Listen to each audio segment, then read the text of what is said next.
लगी। और जब बारिश होने लगी तो उन्होंने अपने शिष्य आरुणि से कहा कि बेटा तुम जरा खेत पर चले जाओ, ऐसा न हो कि खेत में पानी भर जाए, मेड़ टूट जाए, तो जाओ बेटा तुम देख आओ जरा। तो आरुणि गुरु की आज्ञा को प्रधान मानता हुआ और रात्रि को चला गया। उसने एक जगह पर देखा कि एक जगह से बारिश अधिक होने के कारण मेड़ टूटने लगी। तो उसने उसको पुनः मिट्टी आदि पत्थर आदि रख करके उसको रोकने का प्रयास किया। जब वह वहां पर मिट्टी भी पानी के उससे कटाव को प्राप्त हो गई तो फिर वह आरुणि उस स्थान पर स्वयं लेट गया।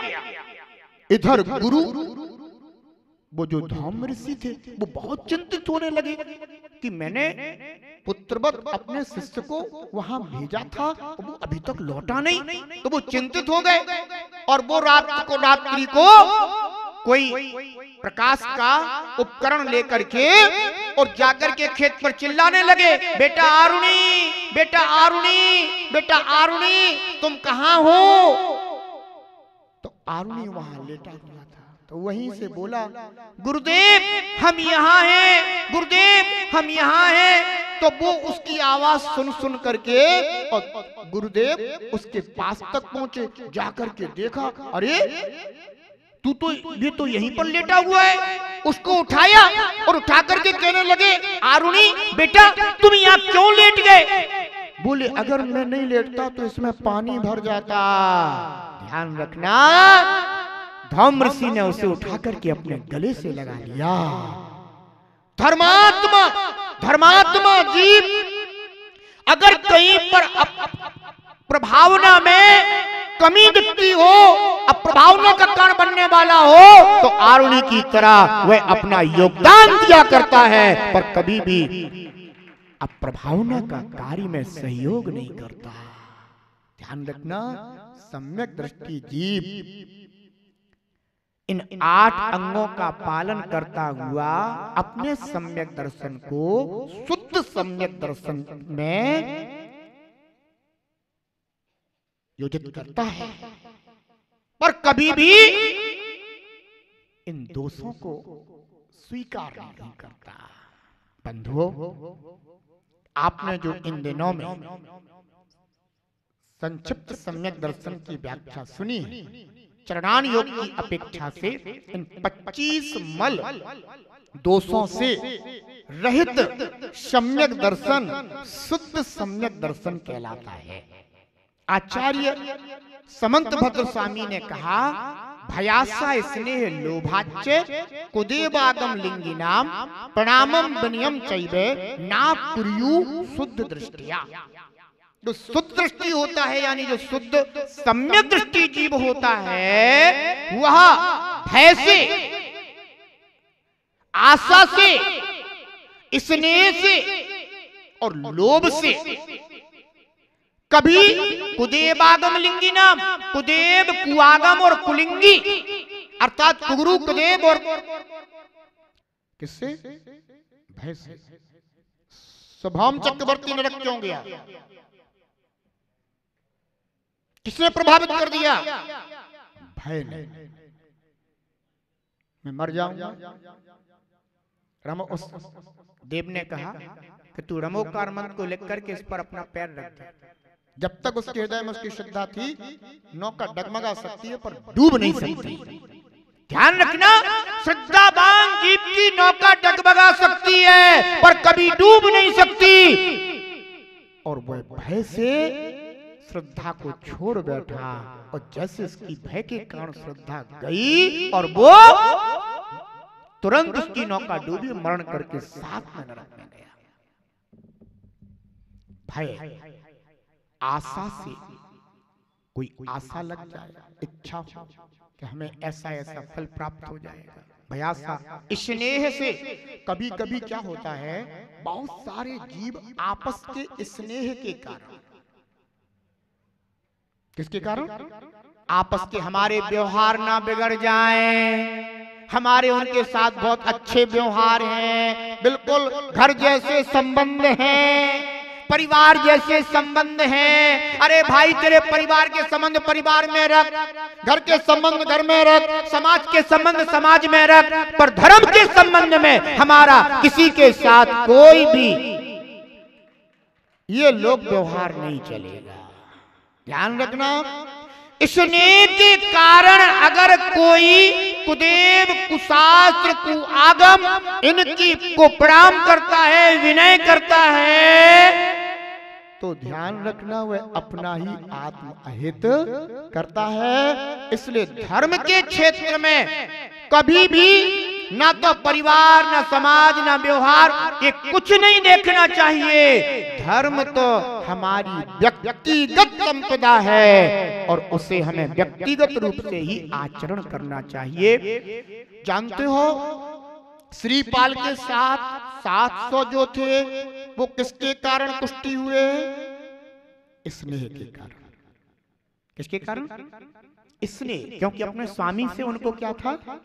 स्नेह था, स्नेह था। जो स्वामी ने कहा उनके साथ हो लिए, कम से कम बंधुओं हर क्षेत्र में तुम उनके साथ अपना फर्ज निभा लो, पर धर्म के क्षेत्र में अगर कोई विपरीत चलता है तो हमारा कोई स्नेह संबंध उस क्षेत्र में नहीं रहेगा। ध्यान रखना। तो स्नेह के कारण कभी कोई कहे कुगुरु कुदेव कुधर्म। बंधु तुम लोगों ने यशोधर चरित्र में राजा यशोधर की शायद कथा पढ़ी हो, समझी हो। राजा यशोधर केवल मां के स्नेह के कारण मुर्गे की आटे के मुर्गे की बलि देने से अनेकों पर्यायों में, तिरंचों की पर्यायों में परिभ्रमण करता रहा। किसके कारण? स्नेह के कारण। ध्यान रखना, अगर जिनने नहीं पढ़ा हो तो यशोधर चरित्र छोटा सा चरित्र है, जरूर पढ़ें। बड़ी श्रद्धा में निर्मलता आएगी। तो भयासा स्नेह लोभाच्य, लोभ के कारण कभी भी हमें कुगुरु कुदेव कुआगम इनकी विनय नहीं करना चाहिए। पर किसकी करना चाहिए? सच्चे देव, सच्चे शास्त्र और सच्चे गुरु। जब हमें तीनों लोकों के नाथ मिल गए हैं तो फिर यत्र तत्र विचरण करने की जरूरत ही क्या है? ध्यान रखना बंधुओं, समय अपना हो चुका है। हमें इन 25 मल दोषों से रहित निर्मल सम्यक दर्शन यानी सच्ची श्रद्धा रखनी चाहिए। इससे हमारी आत्मा का हित होगा। मैंने आज बताया कि गृहस्थिक जीवन जीने के साथ साथ भी आप धार्मिक जीवन अपना जी सकते हैं, आप अपना धर्ममय जीवन बना सकते हैं, है ना, जिससे कि अपना कल्याण हो सके, हित हो सके और हमारा मोक्ष मार्ग प्रशस्त हो सके। माँ जिनवाणी ने के माध्यम से, उपासक संस्कार ग्रंथ के माध्यम से आप सभी उपासक, आप लोग कौन हैं? उपासक। जो उपासना करने वाला है वह उपासक। हम भी उपासक हैं, हम भी उपासना करते हैं, पर आप सभी उपासक का तात्पर्य वैसे श्रावक होता है। तो आप सभी उपासक अपने सम्यक दर्शन को जरूर पवित्र करें, जरूर निर्मल करें, जरूर शुद्ध करें। और जो बंदो संसार में बहुत सारी चीजें दिखाई देंगी, पर हमें उन पर ध्यान ना देते हुए हमें तो अपनी श्रद्धा पर ध्यान देना है, तो ही आप इस काल में अपने धर्म को सुरक्षित रख पाएंगे। बंधुओं, इसलिए इन 8 अंगों के विषय में आप अपने जीवन में विचार करें, इन्हें अपने जीवन में प्रकट करें, लाएं, है ना। हो सकता है कि कोई ऐसा भी मिले कह दे मैं नहीं करता, उनकी विनय, उनकी बात चल, उनको नमोस्तु, कहना कोई बात नहीं, आप नहीं करते कोई बात नहीं, मैं तो सबको करता। क्या कहता है? मैं तो सबको करता, क्योंकि मैं किसी एक के कारण अपना धर्म नष्ट कर दूं तो ये कार्य तो मैं कभी नष्ट, ये कार्य तो मैं कभी कर नहीं सकता, क्योंकि तुम तो वैसे धर्म विहीन हो और बेधर्म के पालक हैं, और मैं धर्म विहीन की बातों में आकर के धर्म पालक की अवहेलना कर दूं, ये कार्य तो मुझसे कभी हो नहीं सकता। इसलिए बंधुओं, इन 8 अंगों का आप जीवन में पालन करें, ये जिनेंद्र देव की आज्ञा है, और जिनेंद्र देव की आज्ञा का पालन करना अपने लिए हित का कारण कहा गया है। हो सम्यक दर्शन निर्मल, हो बे सम्यक ज्ञान विमल, सम्यक चारित धारण कर, खिले हृदय में धर्म कमल। रत्न त्रय सच्चा हो, रत्न है पानी की बूंद, जीवन है पानी की बूंद, कब मिट जाए रे। होनी अनहोनी हो, होनी अनहोनी कब क्या घट जाए रे। जीवन है पानी की बूंद, कब मिट जाए रे। जीवन है पानी की बूंद। कहते गणधर संत सभी, एक जिनागम पंथ सही। कहते गणधर संत सभी, एक जिनागम पंथ सभी। राग देश उपजाते जो, राग देश उपजाते जो, छोड़ो सारे पंथ सभी। राग देश उपजाते जो, छोड़ो सारे पंथ सभी। अरिहंत वाणी हो, अरिहंत वाणी ही पंथ दिखाए रे। जीवन है पानी की बूंद, कब मिट जाए रे। जीवन है पानी की बूंद, कब मिट जाए रे। हानि अनहानि हो, हानि अनहानि कब क्या घट जाए रे। जीवन है पानी की बूंद, कब मिट जाए रे। जीवन है पानी की बूंद, कब मिट जाए रे। जीवन है पानी की बूंद, कब मिट जाए।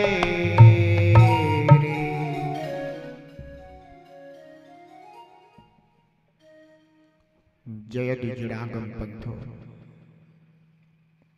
जिनागम पंथ तीर्थंकर भगवान की दिव्य ध्वनि। जिन श्रुत है, जिनागम है, और जिनागम में वर्णित पंथ मार्ग जिनागम पंथ है। आचार्य भगवान पद्मनंदी स्वामी ने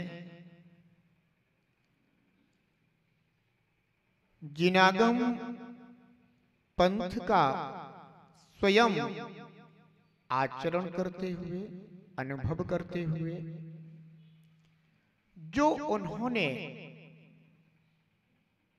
भव्य जीवों के निमित्त उपासक संस्कार यह आगम यहां पर अपनी लेखनी से लिखा है, उस जिनागम उपासक संस्कार में हम सभी निरंतर अवगाहन कर रहे हैं, डुबकियां लगा रहे हैं, जान रहे हैं कि वास्तव में हमें अपनी इस मनुष्य पर्याय को किस तरह सार्थक करना चाहिए। जिनागम पंथ में भव्य जीवों को यह बताया गया कि यह मनुष्य पर्याय अति दुर्लभ पर्याय है, जिससे अपनी मानव पर्याय की दुर्लभता का अंतरंग में ज्ञान होता है, भान होता है, वह इस मानव पर्याय का पूर्ण रूप से उपयोग करने का प्रयास करता है।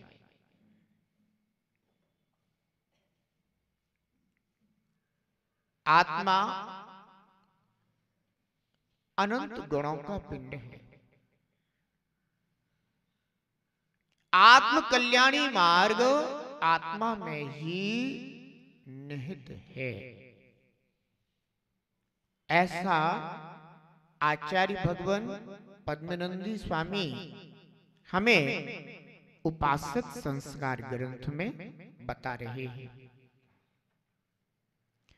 धर्म बाहर नहीं है, धर्म मुझ आत्म वस्तु में अनादि से विद्यमान है।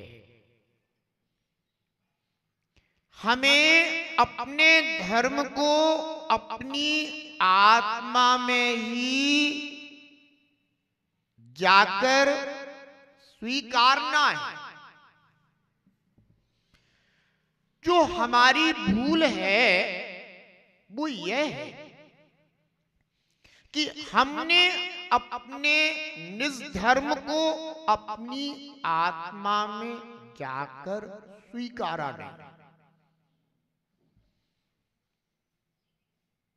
हमने बाह्य में अनेकों पंथ यानी धर्म स्वीकारे हैं, अनेकों मार्ग स्वीकारे हैं।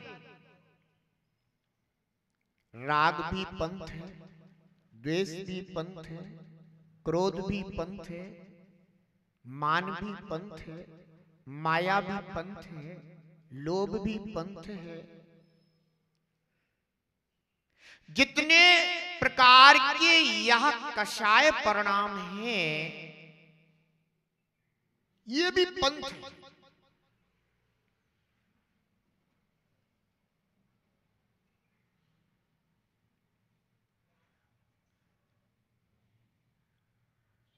वीतरागता भी पंथ है,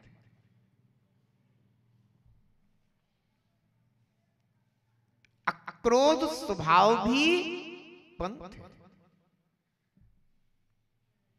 मार्दव स्वभाव भी पंथ है, आर्जव स्वभाव भी पंथ है, आत्मा का शुचि स्वभाव भी पंथ है।